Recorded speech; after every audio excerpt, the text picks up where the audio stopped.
আল্লামা Hazrat Maulana doctor Faizul করিম ফয়সাল সাহেব। আসসালামু আলাইকুম ওয়া রাহমাতুল্লাহি ওয়া বারাকাতুহু।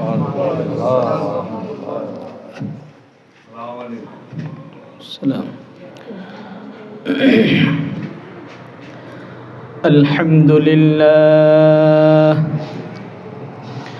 আলহামদুলিল্লাহ নাহমাদুহু ওয়া নাস্তাঈনুহু ওয়া নাস্তাগফিরুহু ওয়া নু'মিনু বিহি ওয়া নাতাওয়াক্কালু আলাইহি ونعوذ بالله من شرور أنفسنا ومن سيئات أعمالنا من يهده الله فلا مضل له ومن يضلله فلا هادي له ونشهد أن لا إله إلا الله لا خالق إلا الله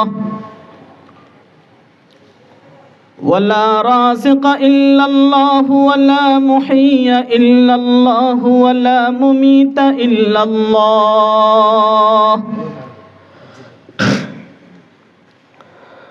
ثم نشهد أن سيدنا وسندنا وحبيبنا وحبيب ربنا ومولانا محمدا عبده ورسوله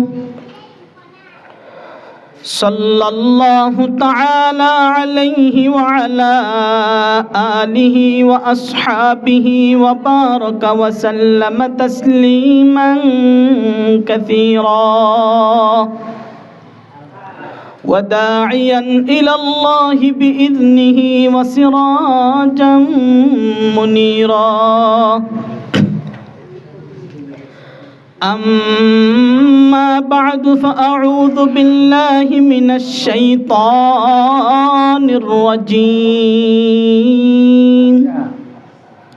بسم الله الرحمن الرحيم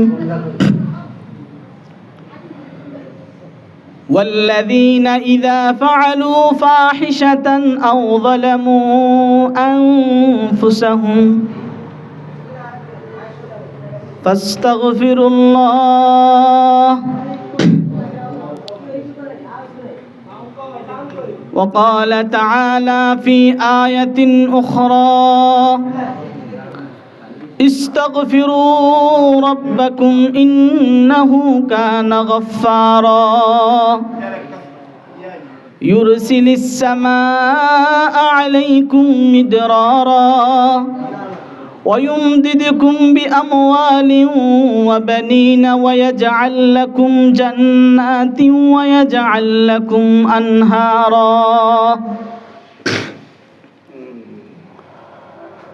وعن عبد الله بن عباس رضي الله تعالى عنه قال النبي صلى الله عليه وسلم من لزم الاستغفار جعل الله من كل هم فرجا ومن كل ضيق مخرجا ويرزقه من حيث لا يحتسب أو كما قال النبي عليه الصلاة والسلام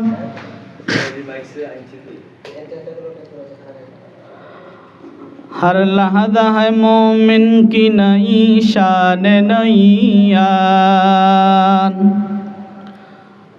हर लहदा है मोमिन की नई शान नैयान गुफ्तार में किरदार में अल्लाह की बुरहान गुफ्तार में किरदार में अल्लाह की बुरहान गफ्फारियों कहारियों कुद्दूसियों जबरूत गफ्फारी व कहारी व कुद्दूसी व जबरूत, ये चार अनासिर हो तो बनता है मुसलमान। ये चार अनासिर हो तो बनता है मुसलमान। সকলেই একটু মোহাব্বতের সাথে দুরূদ শরীফ পড়ি। আল্লাহুম্মা সাল্লি আলা মুহাম্মাদিন ওয়া আলা আলি মুহাম্মাদ কামা সাল্লাইতা আলা ইব্রাহিম ওয়া আলা আলি ইব্রাহিম ইন্নাকা হামিদুম মাজিদ। আল্লাহুম্মা বারিক আলা মুহাম্মাদিন ওয়া আলা আলি মুহাম্মাদ كما باركت على إبراهيم وعلى آل إبراهيم إنك حميد مجيد।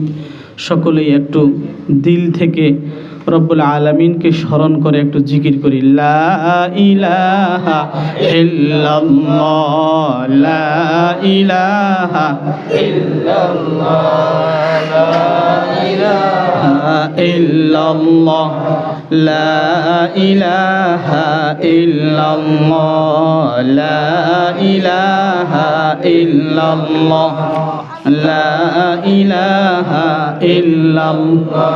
আসমান জমিন গায়রুল্লাহ, চন্দ্র সূরজ গায়রুল্লাহ, সেজদা করব না গায়রুল্লাহ, সেজদা করব এক আল্লাহ। লা ইলাহা ইল্লাল্লাহ, লা ইলাহা ইল্লাল্লাহ, লা ইলাহা ইল্লাল্লাহ, লা ইলাহা ইল্লাল্লাহ, লা ইলাহা ইল্লাল্লাহ, লা ইলাহা ইল্লাল্লাহ মুহাম্মাদুর রাসূলুল্লাহ সাল্লাল্লাহু আলাইহি ওয়াসাল্লাম।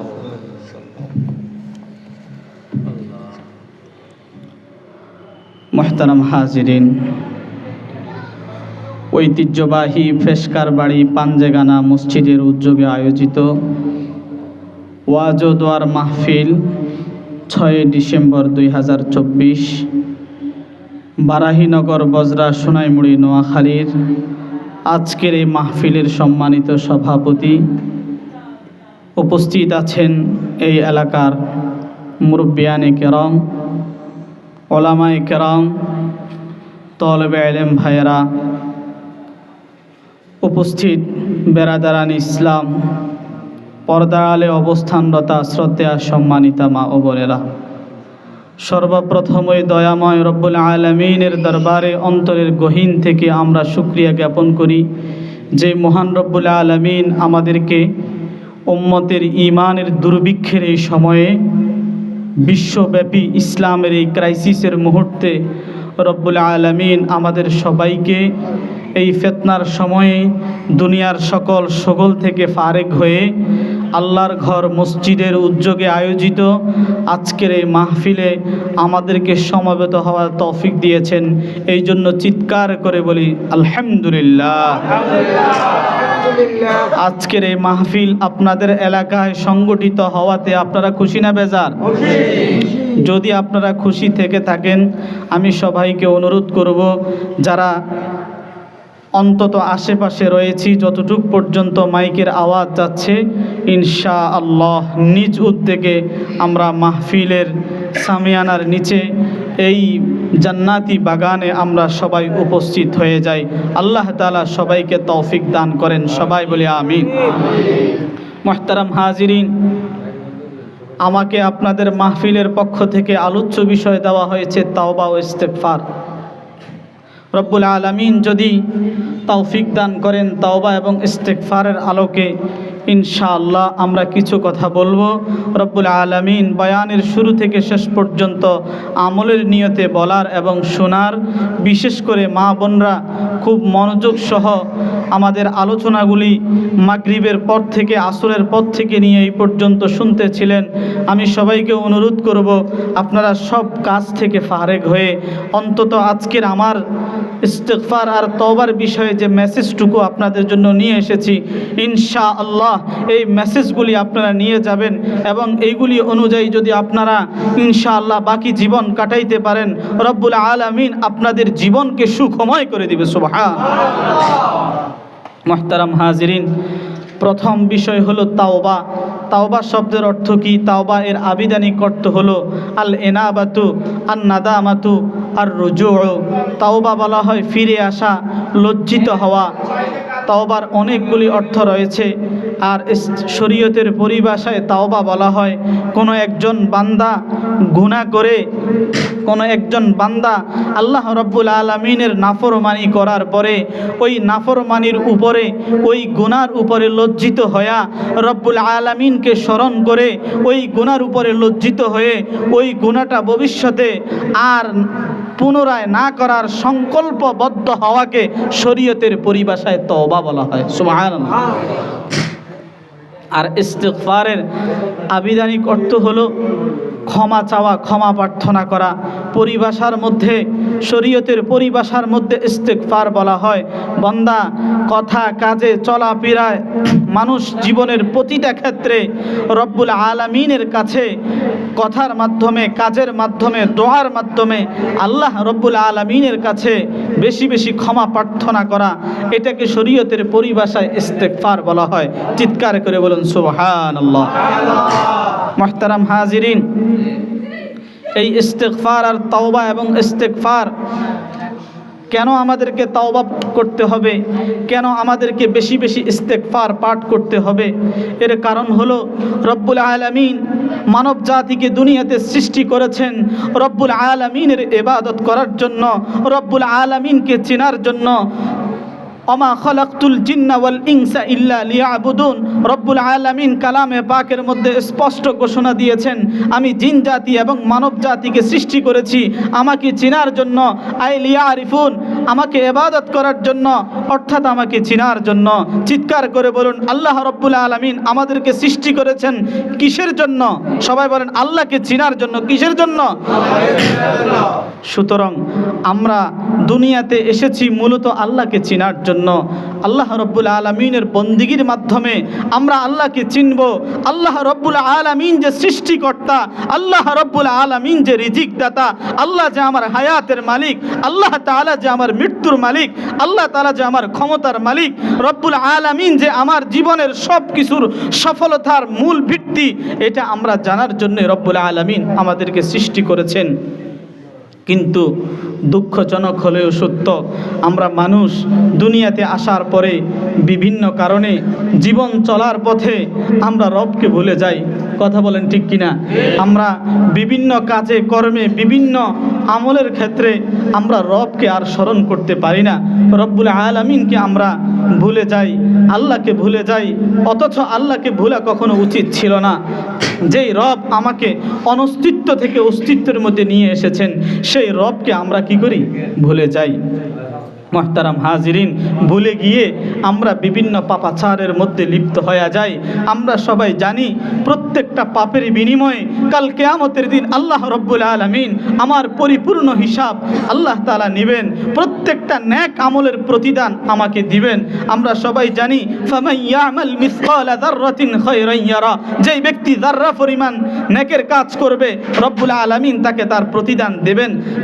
ওমান ইয়ামাল মিসকালা যাররাতিন শাররান ইয়ারা, আর যেই ব্যক্তি যাররা পরিমাণ, বিন্দু পরিমাণ যেই ব্যক্তি খারাপ কাজ করবে, গুনাহের কাজ করবে, রব্বুল আলামিন এর প্রতিদানও তাকে কি করবেন?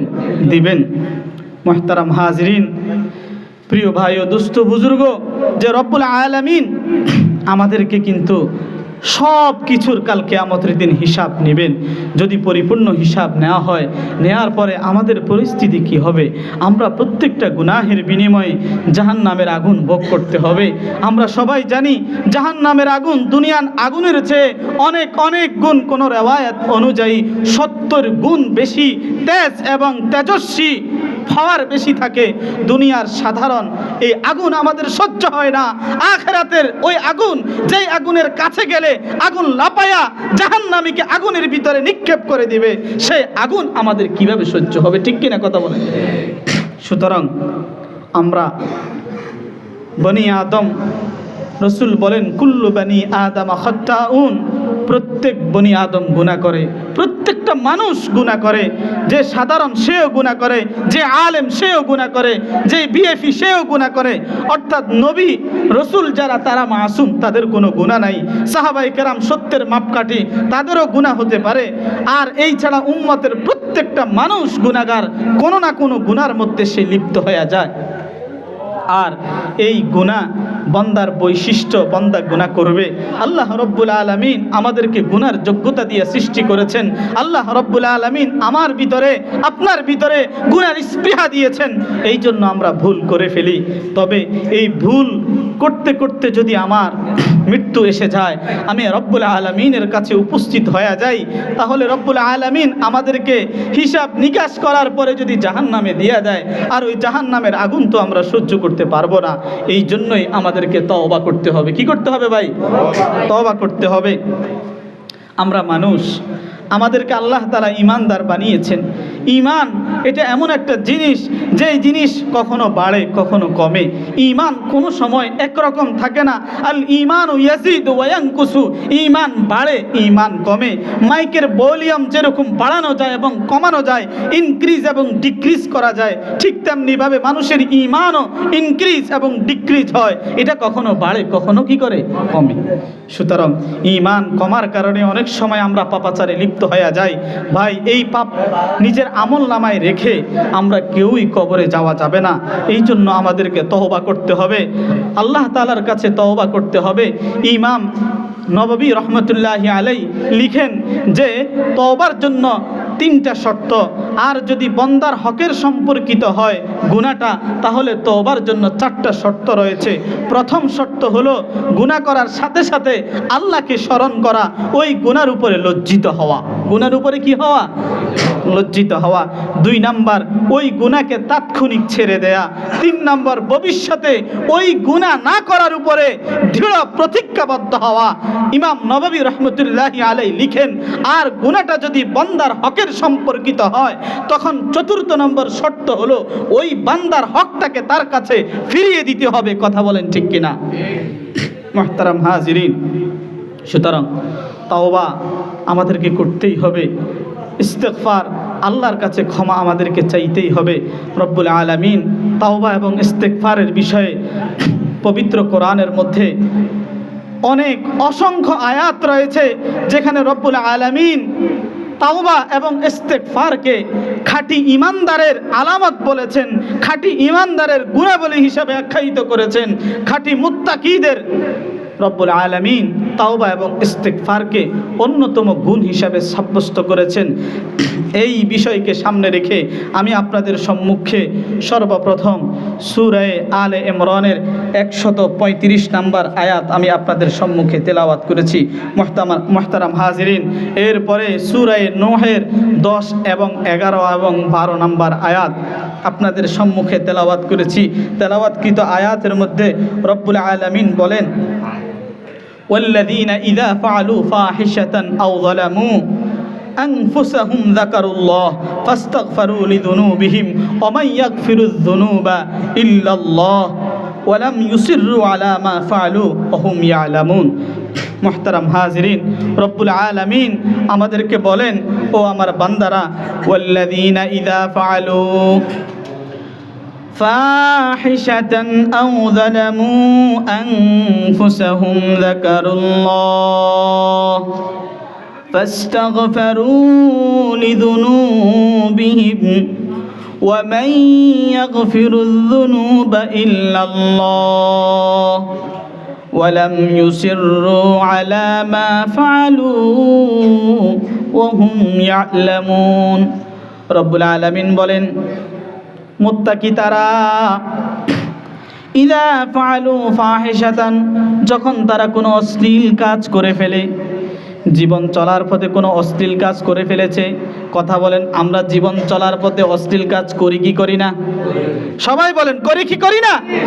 করি। ইযা ফাআলু ফাহিশাতান আও যালামু আনফুসাহুম, মুত্তাকি বান্দা তারা ইযা ফাআলু ফাহিশাতান আও যালামু আনফুসাহুম, জীবন চলার পথে তারা যখন অশ্লীল কাজ করে অথবা নিজের নফসের উপরে জুলুম করে, গুনাহ করে নিজের নফসের উপরে কি করে কথা বলেন, জুলুম করে। রব্বুল আলামিন বলেন যাকারুল্লাহ, যখনই সে ভুল করে ফেলে ওই মুমিন বান্দা মুত্তাকি বান্দা সাথে সাথে আল্লাহকে স্মরণ করে। কাকে স্মরণ করে? হঠাৎ জীবন চলার পথে বেগানা নারীর দিকে তার দৃষ্টি চলে গেছে, একটা অশ্লীল কাজ হয়ে গেছে, তখন মুত্তাকি বান্দা সাথে সাথে আল্লাহকে স্মরণ করে। তার ভিতরে ঈমানের পাওয়ার তাকে সতর্ক করে, হে ঈমানদার বান্দা, তুমি কিভাবে অশ্লীল কাজ করে তুমি দুনিয়ার বুকে চলতে পারো? অশ্লীল কাজ গুনার কাজ করে কিভাবে তুমি কবরের দিকে অগ্রসর হবে? এই কথা যাকারুল্লাহ, তার ঈমানের ভিতরে একটা পাওয়ার থাকে, ওই পাওয়ারে তাকে উদ্বুদ্ধ করে তুমি আল্লাহকে স্মরণ করো, তুমি আল্লাহকে স্মরণ করো।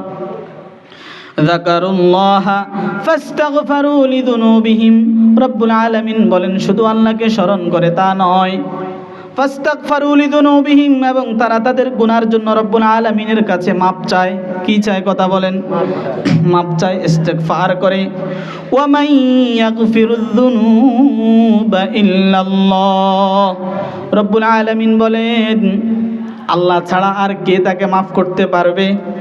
ওয়ালাম ইউসিররু আলা মা ফাআলু ওয়া হুম ইয়ালামুন, রব্বুল আলামিন বলেন ওয়ালাম ইউসিররু আলা মা ফাআলু, সে যে অশ্লীল কাজ করে ফেলেছে ওই অশ্লীল কাজকে সে বারবার রিপিট করে না, বারবার করে না।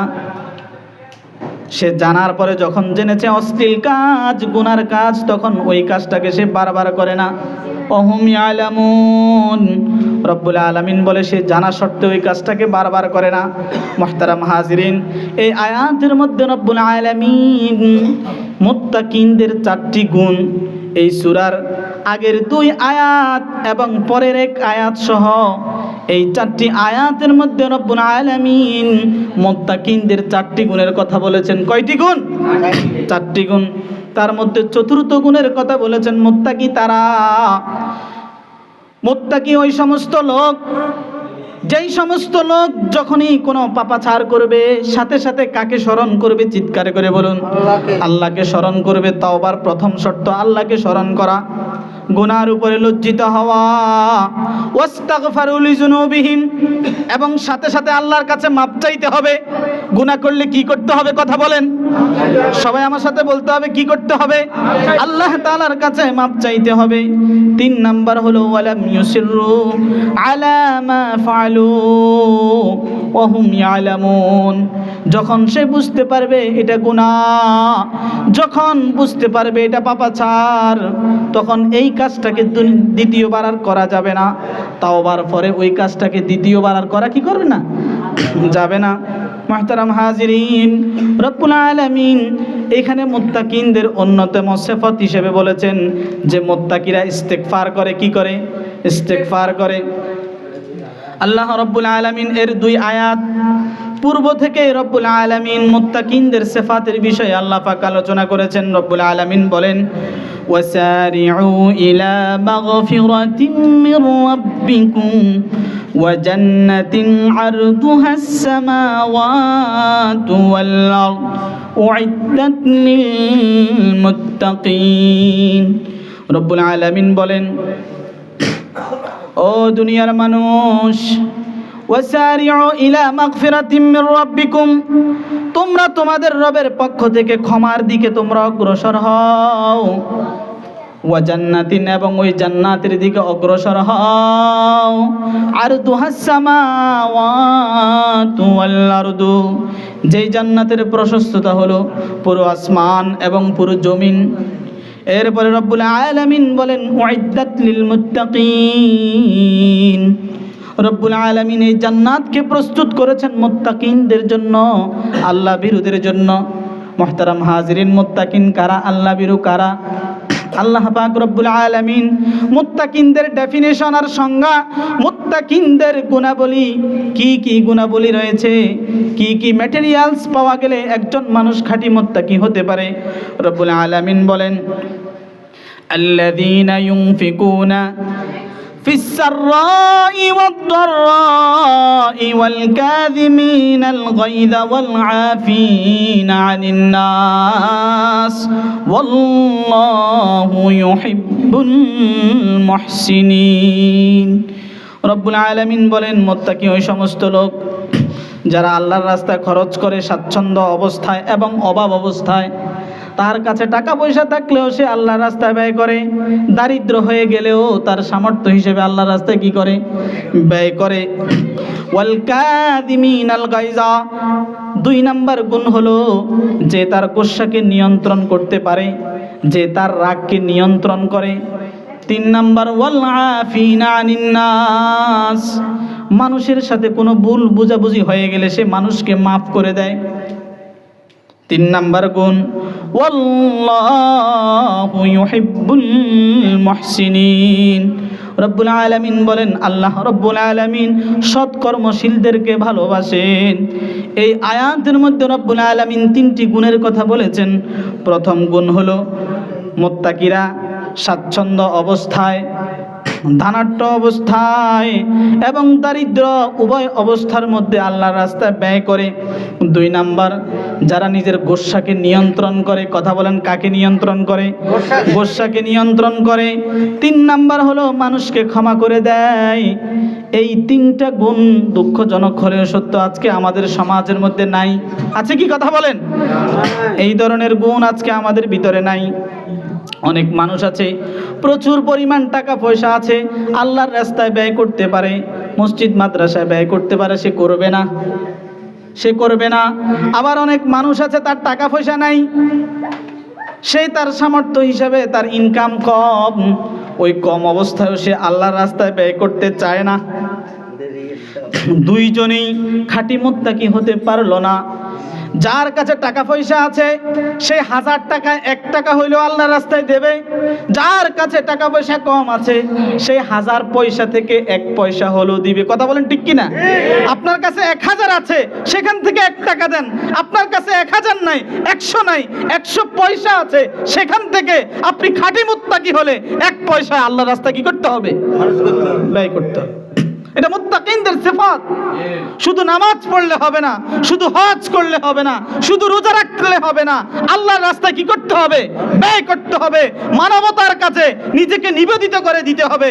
মুফাসসিরিনে কেরাম লিখেন, আল্লামা ইবনে কাসির রাহমাতুল্লাহি আলাইহি লিখেন, এই আয়াতের মধ্যে রব্বুল আলামিন মুত্তাকিনদের যেই সকল সিফাত সমূহ আলোচনা করেছেন তার মধ্যে প্রথম সিফাত নিয়ে আসছে যারা গরিব দুঃখীর জন্য খরচ করে, যারা সর্বাবস্থায় আল্লাহর রাস্তায় ব্যয় করে। এই মানবতার কথাটাকে প্রথমে নিয়ে আসছেন এই জন্য, কারণ একজন মানুষ মুত্তাকি হতে হলে আমাদের নবী, বিশ্ব নবী মুহাম্মদুর রাসূলুল্লাহ সাল্লাল্লাহু আলাইহি ওয়াসাল্লাম এমন ছিলেন যার কাছে অসহায় দুস্থ গরিব লোক তার কাছে কি পেত? ঠাঁই পেত। 1 নাম্বার গুণ। 2 নাম্বার হলো ওয়াল কাযিমিনাল গায়যা, যারা নিজের গোসাকে নিয়ন্ত্রণ করতে পারে। মুহতারাম হাজিরিন, এই প্রসঙ্গে তাফসিরে রুহুল মানির মধ্যে ইমাম বাইহাকি রহমতুল্লাহ আলাইহির হায়লা হাওলা দিয়ে একটি ঘটনা নিয়ে আসছেন। আল্লামা আলুসি রহমতুল্লাহি আলাইহি লেখেন যে হযরত হুসাইন ইবনে আলী রাদিয়াল্লাহু তাআলা আনহু, হযরত হুসাইন ইবনে আলী, আলী ইবনে হুসাইন রাদিয়াল্লাহু তাআলা আনহুর পুত্রের নামও ছিল আলী, অর্থাৎ আলী রাদিয়াল্লাহু তাআলা আনহুর নাতি। আলী ইবনে হুসাইন রাদিয়াল্লাহু তাআলা আনহু তিনি একদিন ওযু করতেছিলেন। তার একটা বাদী ছিল। কি ছিল? কথা বলেন, সবাই আমার সাথে বলতে হবে। কি ছিল? কি ছিল? ভাই এদিকে খেয়াল করি। কি ছিল? কার? আলী ইবনে হুসাইনের একটা বাদী ছিল। ওই বাদীকে বলল, তুমি আমার জন্য 1 লোটা পানি নিয়ে আসো, আমি ওযু করব। ওই বাদী 1 লোটা পানি নিয়ে আসলো। আলী ইবনে হুসাইন রাদিয়াল্লাহু তাআলা আনহুকে ওযু করানোর জন্য যখনই ওই বাদী উপর থেকে, এই বাচ্চারা কথা বলবা না, যখনই ওই বাদী উপর থেকে যখন পানি ঢালা শুরু করলো, এক পর্যায়ে তার হাত থেকে লোটাটা ছুটে আলী ইবনে হুসাইন রাদিয়াল্লাহু তাআলা আনহুর গায়ের মধ্যে পড়ে গেল। আচ্ছা বলেন তো, শীতকালে আপনার গায়ের উপরে যদি কেউ এক লোটা পানিকে আপনার গায়ে নিক্ষেপ করে, আপনার রাগ কেমন হবে? অনেক বেশি রাগ হবে কিনা কথা বলেন? হযরত আলী ইবনে হুসাইন যখনই তার গায়ের মধ্যে নিজের চাকরানি, নিজের বাদির তাও একটা লোটা ভেঙে তার গায়ে যখন পানি পড়লো, সাথে সাথে মানুষ হিসেবে তার ভিতরে একটা রাগের ভাব সৃষ্টি হলো। সাথে সাথে আলী ইবনে হুসাইন তেনার বাদী, তিনি কত বড় বুজুর্গ ছিলেন, তিনি হযরত হুসাইন রাদিয়াল্লাহু তাআলা আনহু, যিনি রাসূলের নাতি ছিল, তার কি ছিল? সন্তান ছিল আলী ইবনে হুসাইন। তিনি তো সাধারণ কোনো বুজুর্গ ছিলেন না, তিনি যেমন বড় ছিলেন তার বাদীও তত বিচক্ষণ ছিল। কথা আছে, বাপ কা বেটা সিপাহী কা গোড়া কুছ না হতো থোড়া থোড়া। ওই বাদী সাথে সাথে হযরত আলী ইবনে হুসাইনকে বললেন, ওয়াল কাযিমিনা আনিন নাস ওয়াল কাযিমিনাল গায়যা ওয়াল আফিনা আনিন নাস। বাদী প্রথমে বলল ওয়াল কাযিমিনাল গায়যা। এই কথা বলার সাথে সাথে হযরত আলী ইবনে হুসাইন বুঝে ফেলল ওয়াল কাযিমিনাল গায়যা অর্থ কি একটু আগে আমরা বলেছিলাম। ওয়াল কাযিমিনাল গায়যা অর্থ হলো মুত্তাকিনরা যখন গোসা আসে তখন গোসাকে সংবরণ করে, গোসাকে কি করে? নিয়ন্ত্রণ করে।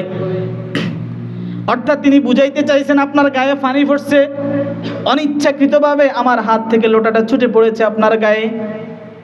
এতে করে আপনি যদি মুত্তাকি হয়ে থাকেন তাহলে আমার উপরে আপনি রাগ করতে পারবেন না। অর্থাৎ ওই বাদী বুঝাইতে চাইছে, হে আলী ইবনে হুসাইন, আপনি যদি খাঁটি মুত্তাকি হন কখনো আপনি আমাকে ধমকাইতে পারেন না, আমার তো ভুল হয়ে গেছে। এরপরে কিছুক্ষণ পরে ওই বাদী আবার পড়লেন ওয়াল আফিনা আনিন নাস, যে মুত্তাকির আরেকটা গুণ হলো তারা মানুষকে মাফ করে দেয়। মানুষকে কি করে দেয়? মাফ করে দেয়। আমরা হলে কি করতাম? যদি আমাদের কোনো চাকর চাকরানি, আমার ঘরের কোনো কাজের বুয়া যদি এই ধরনের ভুল করতো, তার হাত থেকে কলসি ছুটি আমার গায়ে পড়ছে, সাথে সাথে আমরা থাপ্পড় চুপাট দেওয়া শুরু করতাম, ঠিক কিনা কথা বলেন? অথচ মুত্তাকির সিফাত হলো ওয়াল কাযিমিনাল গায়যা, সে সব সময় নিজের রাগটাকে হজম করবে, নিয়ন্ত্রণ করবে। ওয়াল আফিনা আনিন নাস, এবং মানুষ যদি তার সাথে কোনো ভুল করে ফেলে সেই সাথে সাথে তাকে কি করবে? ক্ষমা করবে। আমাদের শিক্ষণীয় আছে, নিজের ফ্যামিলিকে পরিচালিত করতে হলে, একটা সমাজকে চালাইতে হলে, একটা রাষ্ট্রকে লিড করতে হলে আমাকে অবশ্যই এই সিফাতগুলো অবলম্বন করতে হবে, ঠিক কিনা? তখন আমাদের পরিবার সুন্দর হবে, সমাজ সুন্দর হবে, রাষ্ট্র সুন্দর হবে। আজকে ভাইরা দেখেন, আজকে সমাজের মধ্যে, পরিবারের মধ্যে অধিকাংশ ঝগড়াঝাটি হয় আমাদের মেজাজের কারণে, ঠিক কিনা কথা বলেন? আমাদের মেন্টাল, আমাদের জীবন এমন একটা সিচুয়েশন হয়ে গেছে যে আমরা সব সময় একটা রুক্ষ অবস্থায় থাকি। কারো সাথে একটু বেশকম হলে সাথে সাথে গালিগালাজ শুরু করি, তাকে বিভিন্ন ধরনের কটু বাক্য বলে থাকি, ঠিক কিনা কথা বলেন? অথচ একজন মুত্তাকির সিফাত হলো ওয়াল কাযিমিনাল গায়যা, রাগ আসবেই মানুষ, কিন্তু রাগকে কি করতে হবে? কন্ট্রোল করতে হবে। ওয়াল আফিনা আনিন নাস, ভাই মানুষকে মাফ করে দিতে হবে।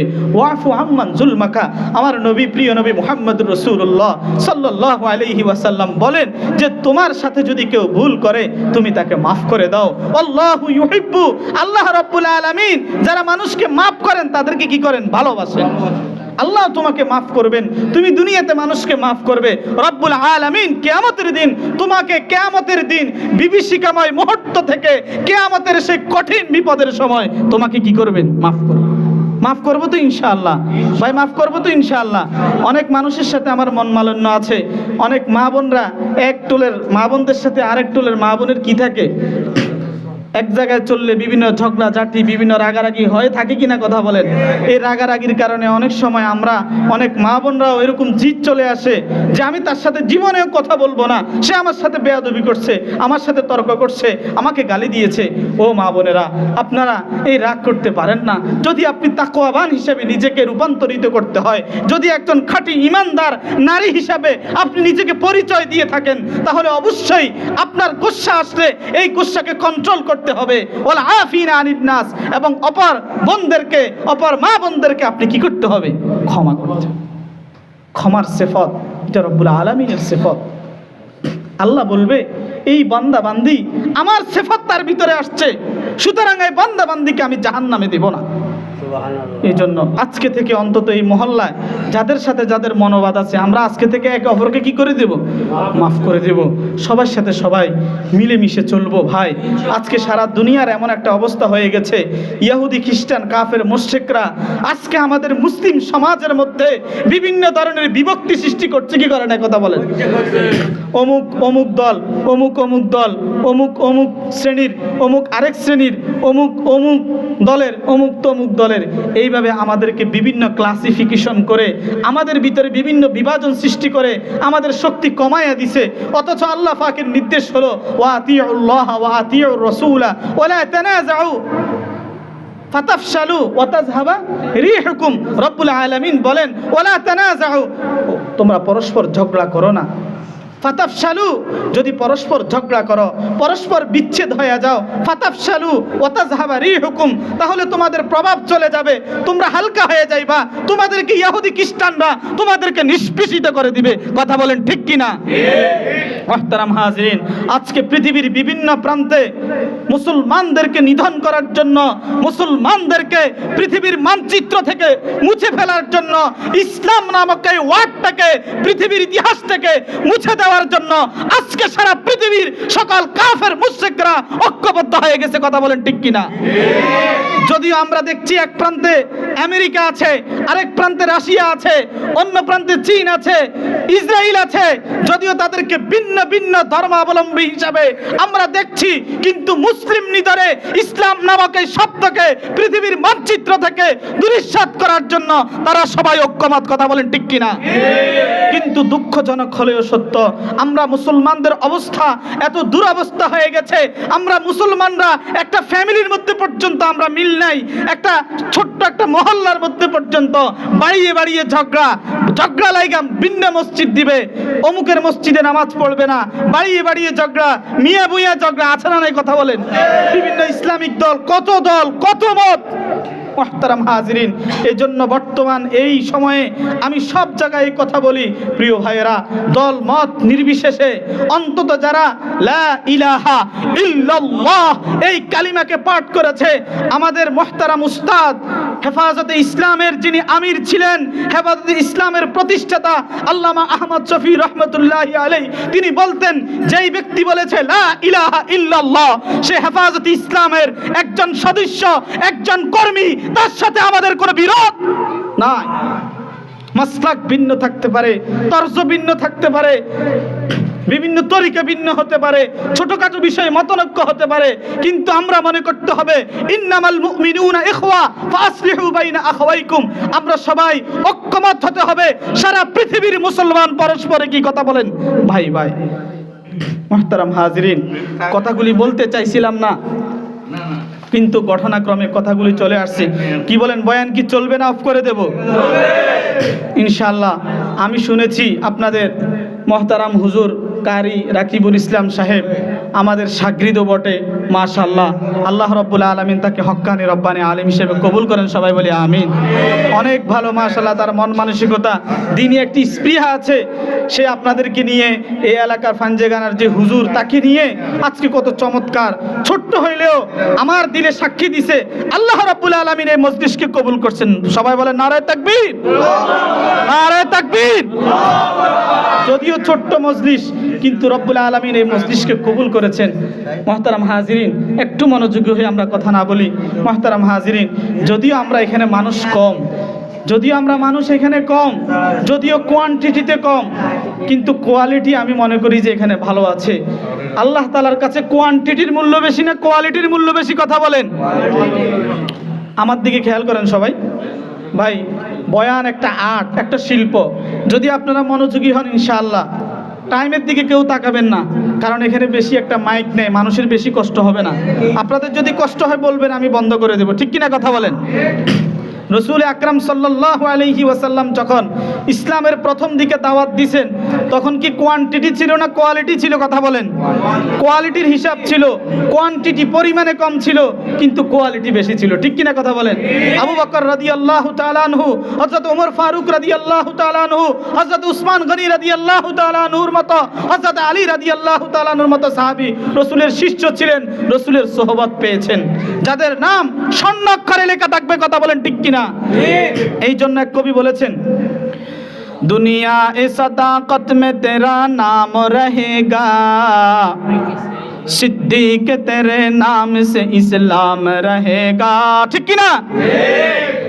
दुनिया ए अदालत में तेरा नाम रहेगा, फारूक तेरे नाम से इस्लाम रहेगा, दुनिया ए सखावत में तेरा नाम रहेगा, उस्मान तेरे नाम से इस्लाम रहेगा, दुनिया ए शुजाअत में तेरा नाम रहेगा, हैदार तेरे नाम से इस्लाम रहेगा, ठीक की ना?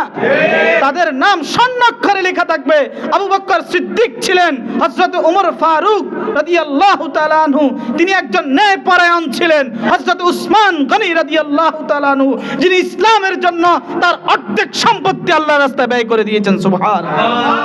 হযরত আলী রাদিয়াল্লাহু তাআলা আনহু যার ব্যাপারে রাসূল বলেছিলেন, আনা মদিনাতুল ইলমে, আমি মুহাম্মদুর রাসূলুল্লাহ সাল্লাল্লাহু আলাইহি ওয়াসাল্লাম বললাম ইলমের শহর, ও আলীউন বাবুহা, আর এই ইলম আসছে আলী নামক দরজা দিয়ে। চিৎকার করে বলুন সুবহানাল্লাহ। মুহতারাম হাজিরিন, আমি বলতেছিলাম আমরা আজকে মুসলমান শততা বিভক্ত, আমাদের ভিতরে কত দল কত মত, আমরা সবাই ঐক্যের দরকার আছি না নাই? কথা বলেন।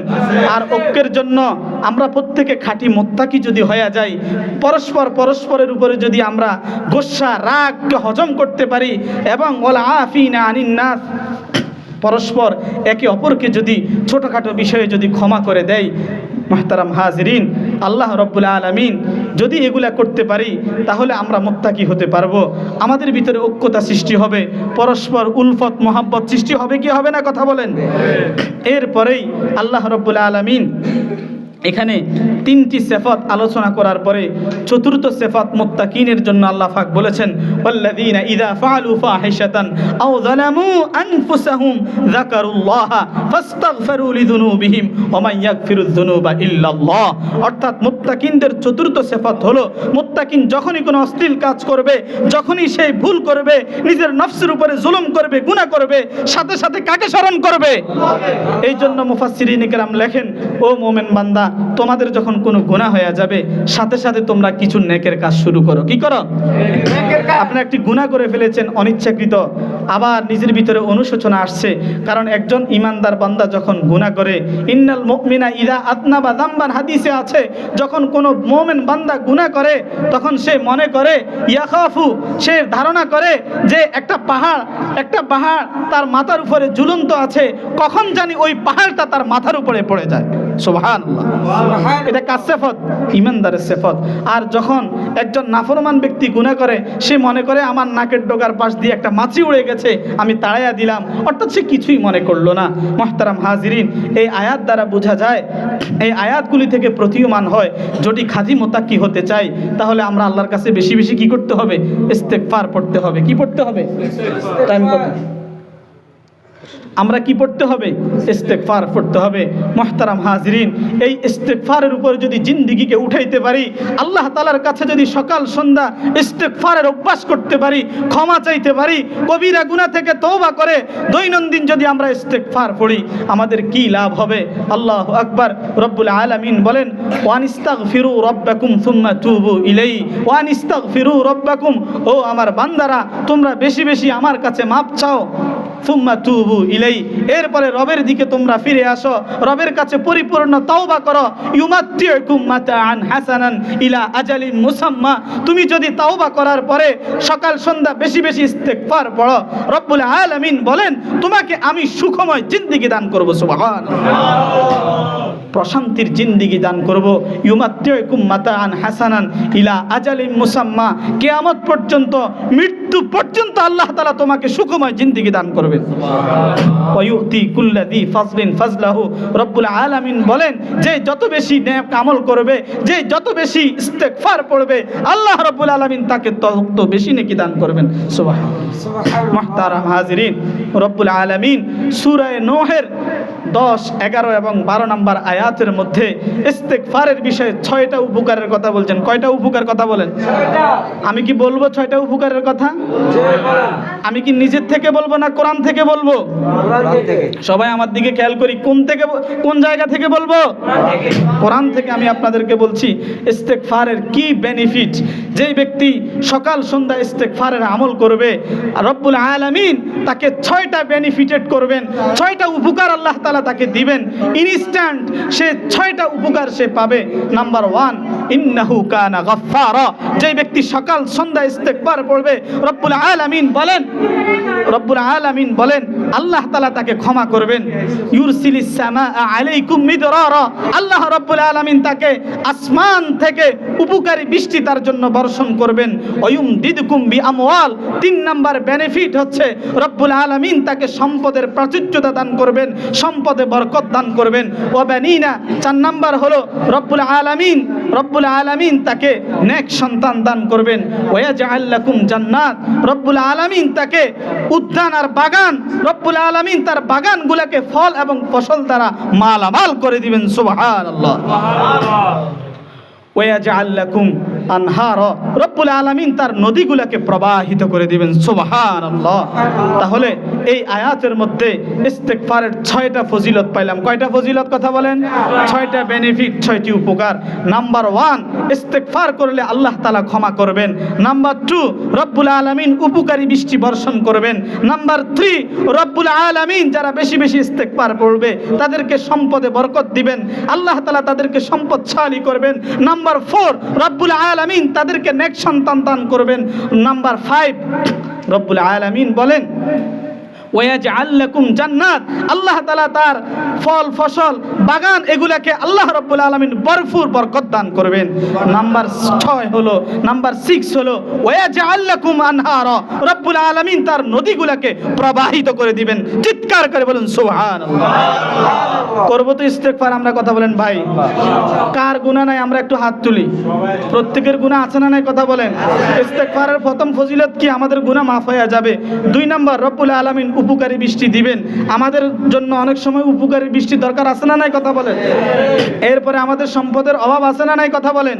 বর্তমান দ্রব্য মূল্যের ঊর্ধ্বগতির কারণে আজকে আমরা দৈনন্দিন যে পরিমাণ আমরা 3 বেলা অন্তত ভাত খাওয়ার যে ব্যবস্থা, এটা পর্যন্ত অনেক মানুষ হিমশিম খেয়ে যাচ্ছে। টাকার কোনো বরকত নাই। এক সময় আমরা বাজারে যাইতাম, 100, 150, 200 টাকার সবজি কিনলে বড় একটা ব্যাগ ভরে যাইত। আর এখন আমরা 500 টাকার সবজি কিনলে ছোট্ট একটা পলিথিনে কি করে না, ভরে না। এই কঠিন পরিস্থিতি থেকে উত্তরণের জন্য আমাদেরকে কখনো কোনো উপদেষ্টা সরকার, অন্তর্বর্তীকালীন সরকারের উপরে আস্থা রাখলেও হবে না। আওয়ামী লীগ বলেন, বিএনপি বলেন, জাতীয় পার্টি বলেন, জামাত ইসলাম বলেন, খেলাফত মজলিস বলেন, ইসলামী আন্দোলন বলেন, কোন দল আমাদেরকে রিজিকে বরকত দিতে পারবে? একমাত্র একটা দলের নায়ক, উলাইকা হিজবুল্লাহ, আল্লাহর দলের নায়ক রব্বুল আলামিন, তিনি একমাত্র আমাদের অর্থনীতিকে চাঙ্গা করতে পারবেন, আমাদেরকে অভাব বিমোচন করতে পারবেন। কথা বলেন ঠিক কিনা?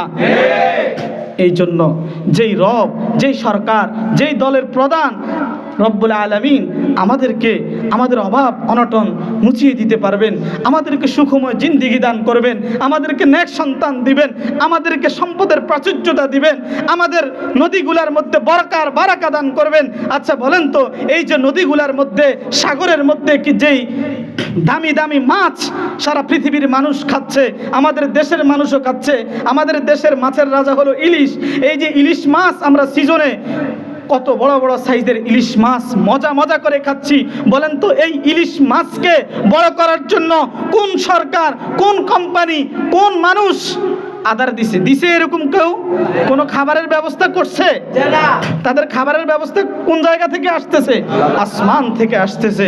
রব্বুল আলামিন কুদরতি ভাবে ওই পানির ভিতরে এমন ম্যাটেরিয়ালস আপনি সৃষ্টি হয়ে যায়, এমন একটা শ্যাওলা সৃষ্টি হয়ে যায় যেটাকে স্পাইরুলিনা ইংরেজিতে বলা হয়, শ্যাওলা।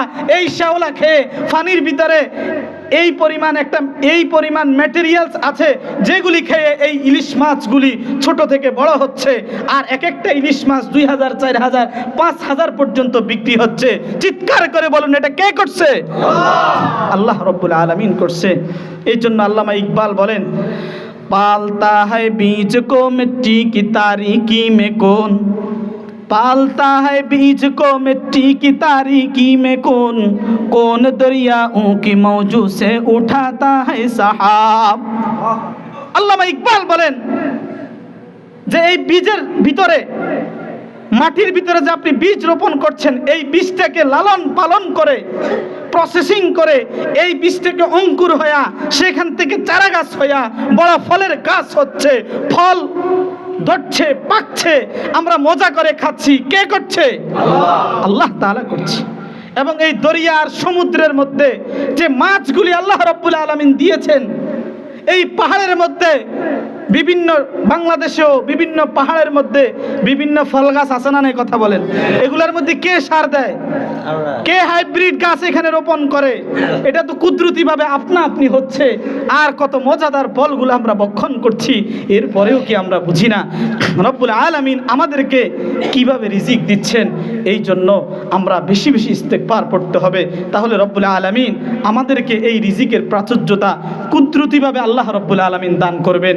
কোনো সরকারের কাছে ভিক্ষা চাওয়া লাগবে না, কোনো দুনিয়ার তন্ত্র মন্ত্রের কাছে যাওয়া লাগবে না। আপনি শেষ রাত্রে উঠে এমন এক সরকারের কাছে আপনি ধর্ণা দেন, যেই সরকারের কাছে টাকার মানের কোনো ফ্যাক্ট নাই, ঠিক কিনা কথা বলেন? যে সরকারের কাছে আপনি দাবি জানাইলে সরকার আপনাকে বলবে না যে ডলারের দাম বাড়তি, এখন সারা পৃথিবীতে করোনা হয়েছে, এই যুদ্ধ চলছে, ইউক্রেন রাশিয়ার যুদ্ধের কারণে দ্রব্যমূল্যের ঊর্ধ্বগতি, এই ধরনের কোনো কথা বলবে না। রব বলবে, ও বান্দা তোমার কি দরকার? আলা মিন মুস্তাগফিরিন ফাগফির আলা, তোমার গুনাহ আছে, গুনাহ মাফ করার জন্য এসেছো, ও বান্দা ফাগফির আলা, আমি তোমার জিন্দেগীর সমস্ত গুনাহকে মাফ করে দেব। সুবহানাল্লাহ। আলা মিন জিকিন ফারজুকাহু, আলা মিন মুস্তারজিকিন ফারজুকাহু। রব বলেন যে কার রিজিকের প্রয়োজন, রিজিকের অভাবে আছো, আসো আমার কাছে, তোমার জন্য রিজিকের ব্যবস্থা করে দেব। সুবহানাল্লাহ। আলা মুবতালান ফাওয়াফিয়াহু, রাত্রের 2/3 চলে যাওয়ার পরে শেষ রাত্রে রব্বুল আলামিন মানুষকে ডাকতে থাকে, কে আছো, কে আছো, আসো আমার কাছে, তোমার বড় ধরনের কোনো রোগ আছে, বিপদ আছে, আসো আমার কাছে, সবকিছু আমি সলভ করে দেব। সুবহানাল্লাহ। আমরা কার কাছে চাইবো? কথা বলেন, আল্লাহর কাছে চাইবো। আর চাওয়ার জন্য আমাদেরকে রব্বুল আলামিনের কাছে প্রথম তওবা ইস্তেগফার বেশি বেশি করতে হবে। ইস্তেগফারের ব্যাপারে অনেকগুলি আয়াত আমি আপনাদেরকে শুনিয়েছি। রব্বুল আলামিন অন্য আয়াতের মধ্যে বলেন, কুল ইয়া ইবাদিয়াল্লাযীনা আসরাফু আলা আনফুসিহিম লা তাকনাতু মির রাহমাতিল্লাহ ইন্নাল্লাহা ইয়াগফিরুয যুনুবা জামিআ। রব্বুল আলামিন বলেন যে কুল ইয়া ইবাদিয়াল্লাযী, হে নবী আপনি বলে দেন, হে আমার বান্দাগণ, ইয়া ইবাদিয়াল্লাযীনা আসরাফু আলা আনফুসিহিম, যারা নিজের নফসের উপরে অতিরঞ্জিত করেছো, নিজের নফসের উপরে জুলুম করেছো, গুনাহ করে নিজের নফসের উপরে নিজেই জুলুম করেছো, লা তাকনাতু মির রাহমাতিল্লাহ, তুমি গুনাহগার হইয়া তুমি নৈরাশ হয়ে যেও না। তুমি মনে করবে আমি জিনা করেছি, আমাকে কি আল্লাহ মাফ করবে? আমি মানুষের টাকা চুরি করেছি, আল্লাহ কি আমাকে মাফ করবে? আমি মানুষকে হত্যা করেছি, আমি এই গুনাহ করেছি, সেই গুনাহ করেছি, আল্লাহ কি আমাকে মাফ করবে? অবশ্যই করবে, শর্ত সাপেক্ষে তুমি যদি আল্লাহর কাছে তাওবা করো। লা তাকনাতু মির রাহমাতিল্লাহ, আল্লাহর রহমত থেকে তুমি নৈরাশ হইও না। ইন্নাল্লাহা ইয়াগফিরুয যুনুবা জামিআ, রব্বুল আলামিন তোমার জিন্দেগীর সমস্ত গুনাহ ক্ষমা করে দিবেন। সুবহানাল্লাহ। ক্ষমা চাইবে তো ভাই আমরা আল্লাহর কাছে। রাসূল আকরাম সাল্লাল্লাহু আলাইহি ওয়াসাল্লাম বলেন, আত-তাইবু মিনায যামবি কামান লা যামবা লাহু, গুনাহ থেকে তাওবা করি, গুনাহ থেকে তাওবাকারী ওই ব্যক্তির মতো যার কোনো গুনাহ নাই। তাহলে হাজারো গুনাহ নিয়ে যদি, গুনার বোঝা নিয়ে যদি রব্বুল আলামিনের কাছে ধারণা দিই, আল্লাহ পাক আমাকে ক্ষমা করবে কি করবে না? কথা বলেন। করবে। মুহতারাম হাজিরিন, আজকে আমরা অনেকে রিজিকের পেরেশান, বিপদ আপদ নিয়ে পেরেশান, আমার ছেলেটার বিবাহ করাইতে পারছি না, মেয়েটা বিবাহ দিতে পারছি না, ছেলেটাকে বিদেশে লাইন দিয়েছি, বিদেশের লাইন হচ্ছে না, ভিসা প্রসেসিংয়ে আছে কিন্তু এখনও তার ফ্লাইট হচ্ছে না। এরকম মুসিবতে আসি না নাই আমরা কথা বলেন? এরকম মুসিবত আমাদের প্রত্যেক ফ্যামিলির মধ্যে আছে না নাই কথা বলেন? কোনো একজন মানুষ বলতে পারবে না যে তার ঘরের মধ্যে কোনো মুসিবত নাই। এরকম কোনো মানুষ আছে এখন? একটা না একটা মুসিবতের মধ্যে আছি ভাই। এই মুসিবতের জন্য দুনিয়ার আসবাবকে তালাশ করছি। কেউ ডাক্তারের পিছনে দৌড়াই, কেউ টাকাওয়ালার পিছনে দৌড়াই, কেউ ক্ষমতার পিছনে দৌড়িয়েছি বা এখন দৌড়াচ্ছি। আমি মনে করি ক্ষমতার পিছনে দৌড়লে, টাকাওয়ালার পিছনে দৌড়লে, চাকরির পিছনে দৌড়লে, দুনিয়ার আসবাবের পিছনে দৌড়লে মনে হয় আমার সমস্যার সমাধান হয়ে যাবে, ব্যাংক ব্যালেন্স হবে, আমি ঘর দরজা করতে পারবো, সুন্দরী স্ত্রী বিবাহ করতে পারবো, ছেলে সন্তান সুখে কাটাইতে পারবে। ভাই আপনি দেখেন নাই সালমান এফ রহমানকে? দেখেন নাই কথা বলেন?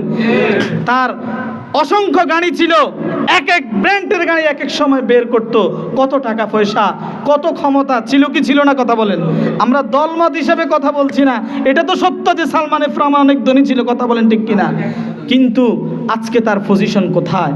আজকে সে পথের ভিখারি হয়ে গেছে। তার এই টাকা তাকে স্থায়ী সুখ দিতে পারে নাই, তার এই টাকা তাকে স্থায়ী সুখ দিতে পারে নাই। এই অবৈধ ইনকাম, এই অবৈধ অর্থ সম্পদ তাকে স্থায়ী সুখ দিতে পারে নাই, কথা বলেন ঠিক কিনা? আল্লাহ রাব্বুল আলামিন বলেন, আনিস্তাগফিরু রাব্বাকুম সুম্মা তুবু ইলাইহি ইউমাত্তিউকুম মাতাআন হাসানান ইলা আজালিন মুসাম্মা। ও বান্দা, তুমি যদি ইস্তেগফারের উপরে উঠতে পারো, তওবা করে আমি রবের হুকুমগুলোকে পালন করে দৈনন্দিন যদি ইস্তেগফার পাঠ করতে পারো, রব্বুল আলামিন বলেন ইউমাত্তিউকুম মাতাআন হাসানান ইলা আজালিন মুসাম্মা। অল্প দিনের জন্য না, তোমার সরকার যে 16 বছর ক্ষমতায় থাকবে, ওই 16 বছর তুমি আরামসে কাটাইবা এরকম না। ইলা আজালিন মুসাম্মা, আমি এমন এক সরকার, যে সরকারের কথা যদি তুমি পালন করো, মৃত্যু পর্যন্ত তুমি রাজার হালতে দুনিয়াতে কাটাইতে পারবা, কথা বলেন ঠিক কিনা?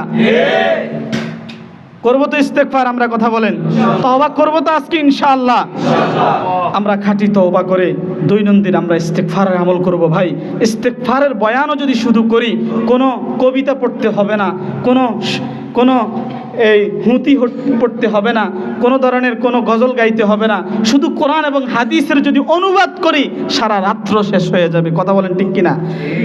আমি আপনাদেরকে আরেকটা হাদিস শোনাচ্ছি, ইস্তেগফারের কি বেনিফিট। মুহতারাম হাজরিন, আপনাদের আগ্রহ দেখে আমার কথাগুলি বের হচ্ছে। সহিহ ইবনে মাজাহ শরীফে বর্ণিত আছে, আন আব্দুল্লাহ ইবনে আব্বাস রাদিয়াল্লাহু তাআলা আনহু قال من لزم الاستغفار جعل الله من كل هم فرجا ومن كل ضيق مخرجا ويرزقه من حيث لا يحتسب। রসুল আকরাম সাল্লাল্লাহু আলাইহি ওয়াসাল্লাম বলেন, আব্দুল্লাহ ইবনে আব্বাস থেকে বর্ণিত, রসুল বলেন, যে ব্যক্তি ইস্তেগফারকে লাজিম করলো, ইস্তেগফারকে অত্যাবশ্যকীয় করলো, জাআলাল্লাহু মিন কুল্লি হাম্মিন ফারাজা, রব্বুল আলামিন তাকে সকল বিপদ থেকে মুক্তি দান করবেন, সুবহান। ওয়া মিন কুল্লি হাম্মিন মান লাজিমাল ইস্তিগফার জাআলাল্লাহু মিন কুল্লি হাম্মিন ফারাজা, আল্লাহ তাআলা তাকে সকল বিপদ থেকে মুক্তি দান করবেন। অমিন কুল্লি দাইয়িকিন মাখরাজা, সকল চিন্তা, দুশ্চিন্তা, সংকীর্ণতা থেকে আল্লাহ তাআলা তাকে মুক্ত করে দিবেন, সুবহানাল্লাহ। ওয়া ইয়ারযুকহু মিন হাইসু লা ইয়াহতাসিব, রব্বুল আলামিন তাকে এমন জায়গা থেকে রিজিক দান করবেন যেখান থেকে রিজিক আসা সে কল্পনাও করে নাই, সুবহানাল্লাহ। মুহতারাম হাজরিন, ইস্তেগফারের বিষয়ে কোরআন এবং হাদিসকে অ্যানালাইসিস করলে আমরা দেখতে পাই, ইস্তেগফার শুধু পড়লে হবে না। ইস্তেগফার গতানুগতিকভাবে হঠাৎ করে নামাজের পরে আস্তাগফিরুল্লাহ আস্তাগফিরুল্লাহ আস্তাগফিরুল্লাহ এরকম পড়লে ইস্তেগফারের বেনিফিট আপনি পাবেন না। ইস্তেগফারের বিষয়ে দুটি শর্ত আছে। কয়টা শর্ত, কথা বলেন? এটা যদিও বিশেষভাবে কোনো হাদিস, কোনো নুসুসাতে নাই, কিন্তু বিভিন্ন নুসুসাতকে তালাশ করলে, বিভিন্ন হাদিসের ইবারতকে আমরা দেখলে আমরা বুঝতে পারি যে ইস্তেগফারের জন্য দুটি শর্ত। নাম্বার 1, ইস্তেগফারকে লাজিম করতে হবে। পানি খাওয়া আমাদের জন্য লাজিম কিনা, কথা বলেন? পানি খাওয়া আমার জন্য অত্যাবশ্যকীয় কিনা, কথা বলেন? মানুষ খাবার দাবার না খেয়ে মানুষ 40 দিন বাঁচতে পারে। কয়দিন? 40 দিন। কিন্তু পানি না খাইয়া মানুষ 3 দিনের বেশি বাঁচতে পারে না। পানি আমাদের জন্য এত লাজেম। পানির ভিতরে ক্যালসিয়াম আছে, এটা আপনারা জানেন কি না? পানির ভিতরে অনেক উপাদান আছে, অনেক কিছু আছে। পিওর পানির ভিতরে ক্যালসিয়াম, পটাশিয়াম, ম্যাগনেসিয়াম অনেক উপকার আছে। শুধু পানি খাইয়ে আপনি 3 দিন পর্যন্ত কি করতে পারবেন? বাঁচতে পারবেন। পানি 3 দিন যদি পানি না খান তাহলে আপনি বাঁচতে পারবেন না। শুধু পানি খাইয়া মানুষ দীর্ঘদিন শুধু পানি খেলো আর কিছু খেলো না, পিওর পানি খেলে মানুষ অনেক দিন কি করতে পারবে? বাঁচতে পারবে। পানির ভিতরে এই উপাদান আছে। তাহলে পানি আমাদের জন্য অত্যাবশ্যকীয়। অক্সিজেন, আমরা দৈনন্দিন কত হাজার লক্ষ বার আমরা অক্সিজেন গ্রহণ করি, ঠিক কিনা কথা বলেন? অক্সিজেন ছাড়া কোনো মানুষ বাঁচতে পারবে? এই অক্সিজেনটা যেরকম আমাদের জন্য অত্যাবশ্যকীয়, ঠিক তেমনিভাবে ইস্তেগফারকে আমি অত্যাবশ্যকীয় করতে হবে। অত্যাবশ্যকীয় কাকে বলে? যেটা না হইলে নয়। অর্থাৎ ইস্তেগফার আমি দৈনন্দিন পড়তেই হবে, সকালে, দুপুরে, বিকেলে, এনি টাইম, যে কোনো সময় মনে পড়লে কি ইস্তেগফার। কেমন যেন এটা আমার পানির মতো হয়ে গেছে, আমার অক্সিজেনের মতো হয়ে গেছে। এ হলো প্রথম শর্ত। 2 নম্বর হলো কাসীরা। এর দলিল হলো অত্যাবশ্যকীয় দলিল তো আমি দিলাম, মান লাজিমাল ইস্তেগফার, ইবনে মাজাহ শরীফের হাদিস, আব্দুল্লাহ ইবনে আব্বাস থেকে বর্ণিত। আর কাসরতের কথা, ইস্তেগফারের কে বেশি বেশি পড়ার কথা কোন হাদিসে আছে? সহিহ বুখারীর আরেকটি হাদিস আছে, তুবা, রাসূল আকরাম সাল্লাল্লাহু আলাইহি ওয়াসাল্লাম বলেন, তুবা লিমান মুজিদা ফি সহিফাতিহি ইস্তিগফারান কাসীরা। ওই ব্যক্তির জন্য সুসংবাদ যেই ব্যক্তির আমলনামার মধ্যে বেশি বেশি ইস্তেগফার পাওয়া গেল। সুবহানাল্লাহ। তাহলে এখানে কাসরতের কথা আছে, অর্থাৎ বেশি বেশি পড়তে হবে, অত্যাবশ্যকীয় করতে হবে। ভাই, আজকে আমি আপনাদেরকে এই মসজিদের উদ্যোগে আজকের এই মাহফিলে অন্তত আমি আপনাদেরকে মন্ত্রের মতো একটা আমল শিখিয়ে যাচ্ছি, সেটা হলো ইস্তেগফার। আপনারা যার যে সমস্যা, ওই সমস্যাকে নিয়ত করে এই ইস্তেগফারের আমলকে আপনি অত্যাবশ্যকীয় করে নেন, বেশি বেশি পড়েন। কি পড়বেন আপনি? ইস্তেগফার কি পড়বেন? এই বিষয়ে অত্যন্ত সহজ একটা ইস্তেগফার, যেটি ইমাম নববী রহমতুল্লাহ আলাইহি রিয়াজুস সালিহিনের মধ্যে উল্লেখ করেছেন। সহিহ বুখারীর হাদিস, আন আবি হুরায়রা রাদিয়াল্লাহু তাআলা আনহু قال قال رسول الله صلى الله عليه وسلم إني لأستغفر الله وأتوب إليه في اليوم أكثر من 70 مرة وفي رواية 100 مرة। আবু হুরায়রা রাদিয়াল্লাহু তাআলা আনহু থেকে বর্ণিত বিশ্বনবী মুহাম্মদ রাসূলুল্লাহ সাল্লাল্লাহু আলাইহি ওয়াসাল্লাম বলেন, আমি নবী মুহাম্মদ সাল্লাল্লাহু আলাইহি সাল্লাম দৈনন্দিন আমি 70-এরও বেশি, অন্য রিওয়ায়াত অনুযায়ী 100 বার আস্তাগফিরুল্লাহ ওয়া আতুবু ইলাই পাঠ করি। চিৎকার করে বলেন সুবহানাল্লাহ। সবাই আমার সাথে পড়ি, আস্তাগফিরুল্লাহ ওয়া আতুবু ইলাইহি, আস্তাগফিরুল্লাহ। মা বোনরাও পড়ি, আস্তাগফিরুল্লাহ ওয়া আতুবু ইলাইহি, আস্তাগফিরুল্লাহ ওয়া আতুবু ইলাইহি, আস্তাগফিরুল্লাহ ওয়া আতুবু ইলাইহি। সহজ না কঠিন ভাই? কথা বলেন, সহজ না কঠিন? সহজ। আস্তাগফিরুল্লাহ রাব্বি মিন কুল্লি যামবি ওয়া আতুবু ইলাইহি, লা হাওলা ওয়ালা কুওয়াতা ইল্লা বিল্লাহিল আলিয়্যিল আযীম। এই বড় ইস্তেগফার পড়া জরুরি না? যত বেশি পড়বেন, বড় শব্দ দিয়ে পড়বেন, বেশি শব্দ দিয়ে পড়বেন, তত বেশি নেক হবে। এটা সহজ কথা। বাকি কমনলি আপনারা সহজভাবে পড়বেন, আস্তাগফিরুল্লাহ ওয়া আতুবু ইলাইহি, আস্তাগফিরুল্লাহ ওয়া আতুবু ইলাইহি। যখনই মনে পড়বে, তসবিতে হোক, হাতে হোক, যেইভাবে সুবিধা আপনি পড়তে থাকেন, আস্তাগফিরুল্লাহ ওয়া আতুবু ইলাইহি। আপনি দোকানে বসেছেন, সেখানে পড়েন আস্তাগফিরুল্লাহ ওয়া আতুবু ইলাইহি। আপনি ঘরে শুয়ে আছেন, আপনি পড়েন আস্তাগফিরুল্লাহ ওয়া আতুবু ইলাইহি। মসজিদে নামাজ পড়তে এসেছেন, 5 মিনিট বাকি আছে, আপনি বসে বসে পড়েন আস্তাগফিরুল্লাহ ওয়া আতুবু ইলাইহি। আপনার ছেলেটার বিদেশের ভিসা হচ্ছে না, ওই নিয়ত করে, আল্লাহ আমার ছেলেটার জন্য কত কষ্ট করতেছি, আল্লাহ, এক হুজুর বলছে, হাদিসে নাকি আছে ইস্তেগফার বেশি বেশি পড়লে সমস্যার সমাধান হয়ে যায়। আল্লাহ পাক সব কিছুর ব্যবস্থা করে। এই নিয়তে আপনি পড়তে থাকেন। যদি আপনার কাজে না আসে, আপনি আমার সাথে যোগাযোগ করবেন, আসবেই আসবে। এই একিন আপনার ভিতরে কি করতে হবে? থাকতে হবে। পকেটে টাকা নাই, দুনিয়ার মানুষের কাছে চাওয়ার দরকার নাই, হাওলাত বরাত নেওয়ার কোনো দরকার নাই। আপনি 2 রাকাত নামাজ পড়ে চোখ বন্ধ করে, অন্য কোনো আমল আপাতত দরকার নাই, আপনি ইস্তেগফারের আমল করেন, ইনশাআল্লাহ আপনি দেখবেন মন্ত্রের মতো কাজ করবে। ঠিক কিনা কথা বল? এটা পরীক্ষিত। কিছু জিন্নাতের ভাইরা, আমার সম্পর্কীয় এক ভাই আছেন, যার সাথে কিছু ভালো জিন্নাতের অনেক সম্পর্ক। আপনারা শুনলে আশ্চর্য হয়ে যাবেন। সম্পর্কটা এমন যে ওনারা ওই ভাইয়ের অনেক অনেক উপকার করে, তার ফ্যামিলির অনেক জরুরত পর্যন্ত তারা পুরা করে দেয়। সুবহান। এটা তার আমলের বরকতের কারণে। কিসের কারণে? ওই লোকটা এতটা আমল করে যে ওই জিন্নাতের কিছু লোক প্রথমে আসছে তার শত্রু হিসেবে, তার ক্ষতি করার জন্য কিছু লোক তার পিছনে লেলিয়ে দিছে। পরবর্তীতে ওই লোক আমলের কারণে ওই জিন্নাতগুলি একটা প্রসেসিংয়ের মাধ্যমে তার ভক্ত হয়ে গেছে। সুবহানাল্লাহ। ভক্ত হইয়া এরা 16-17 জন এখন তাকে বাপ ডাকছে। কি ডাকছে? বাপ ডাকে বলতেছে, বাবা আমরা 17 জন সন্তান আপনার আছি, 1-2 জন সন্তান থাকলে মানুষের জীবন চলে, আমরা 17 জন আছি ইনশাআল্লাহ। আপনি আমল করতে থাকেন, আপনার জরুরত, আপনি কোনো চাকরি করতে হবে না, আপনার জরুরত আপনার দৈনন্দিন খাবার দাবারের সকল ব্যবস্থা আমাদের রাসূল আল্লাহ তাআলা ব্যবস্থা করে দিবেন। সুবহানাল্লাহ। আপনি বেশি বেশি ইস্তেগফারের আমল করেন। তারা বলছে ওনার সাথে আমার সম্পর্ক আছে, এই জন্য আমাকেও চিনে তারা। তো আমি ওনাদের কাছে খবর পাঠাইলাম যে কি আমলটা, আমরা তো অনেক আমল জানি, তারপরেও আপনারা তো জিন্নাতের মধ্যে ওরা অনেক উচ্চ জাতের, আপনাদের তো অনেক আইডিয়া অভিজ্ঞতা আপনাদের আছে। সেই অভিজ্ঞতার আলোকে তারা বলছে আপনারা বেশি বেশি কি করেন? দুরূদ শরীফ আর ইস্তেগফারের আমল করেন। কিসের আমল? দুরূদ শরীফ আর কি? তো ভাই করছি আলহামদুলিল্লাহ। তো ওনার সাথে চলার কারণে এই যে আমার হাতে একটা আংটি দেখতেছে, ওটা ওরা আইনে দিছে। তুরস্ক থেকে আসছে। কোন জায়গা থেকে? তুরস্ক থেকে চলে আসছে। আচ্ছা বলেন তো, তুরস্ক থেকে একটা আংটি কিনা আনা, এটা আমি একজন আলেমের পক্ষে আমার সে কি অ্যাবিলিটি আছে? আমার সে অ্যাবিলিটি নেই। এটা আল্লাহ রাব্বুল আলামিন আমলের বরকতে কি করছেন? ব্যবস্থা করছে। ওই লোকটার হাতে অনেকগুলি আংটি আছে, আংটির অনেক ইতিহাস আছে। এটা একটা শেফা, একটা ট্রিটমেন্ট। সেই বিষয়ে আলোচনা করতে গেলে, কথা বলতে গেলে অনেক কথা বলতে হবে। এটা কোনো ফ্যাশনের জন্য না, এটা একটা চিকিৎসা। এটা কি? Just for treatment. তো ওনার হাতে অনেকগুলি আংটি আমি দেখেছিলাম। দেখে একদিন বললাম যে ভাই যদি এরকম একটা আংটি আমার ব্যবস্থা হইতো। এটা অ্যান্টি সেহেরের জন্য কি করে? কাজ করে।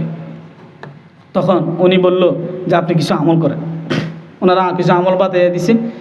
দেখি ওনারা আপনার প্রতি যদি অ্যাগ্রি হয় তাহলে ওনারা আইনে দিবে। এরপরে 2 মাস পরে আমার জন্য এই আংটিটা নিয়ে আসছে। তো এই আংটির কথা আমি ওনাদের মাধ্যমে ওনাদেরকে প্রশ্ন করলাম যে আংটির দাম কত হইতে পারে? ও 50-60 হাজার টাকা তো কমের পক্ষে হবেই। এটার ভিতরে একটা কি আছে? পাথর আছে, যেটা অনেক দামি। আপনারা অনেকে জানেন নীলা পাথর, পাথরের অনেক কাহিনী আছে। সারা পৃথিবী বছরে একবার ঝাড়া দেয়, দিলে অনেকগুলা পাথর হয়। এই পাথরগুলি জিন্নাতদের অনেক জাতি আছে, তারা সংগ্রহ করে। সব জিন কি না, খারাপ না, অনেক ভালো জিনও আছে। যাই হোক, সেই দিকে আমি যাচ্ছি না।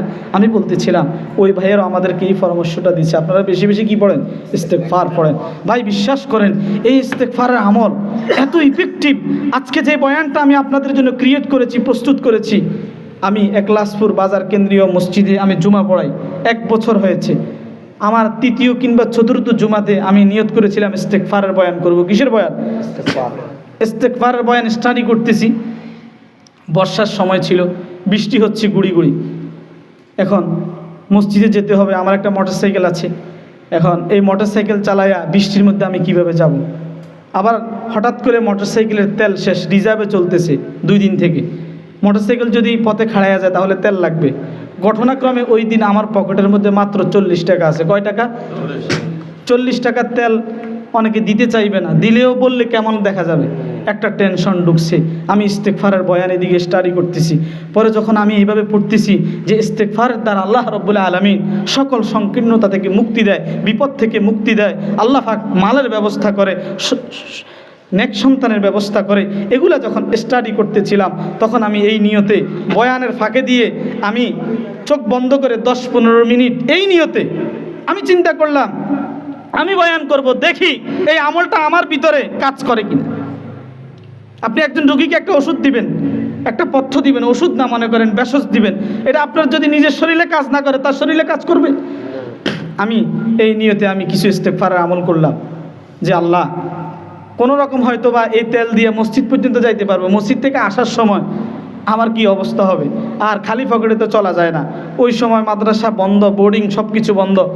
বিকেলে নাস্তার দরকার হলে টাকা হয়তো বা আছে, কিছু দূরে আছে।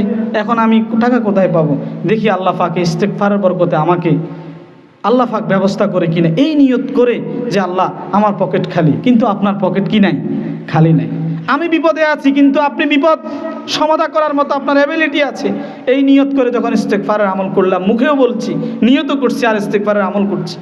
করার পরে যখন মসজিদে গেলাম, ওই দিন আমাকে 2 মুসল্লি হাদিয়ে দিছে, যারা আগে কখনো আমাকে কি করেনি, কখনো হাদিয়ে দেয়নি। এবং একলাসপুর বাজার মসজিদে এর আগে কয়েক জুমাতে আমি 1 টাকাও কি পাইনি, হাদিয়া পাইনি।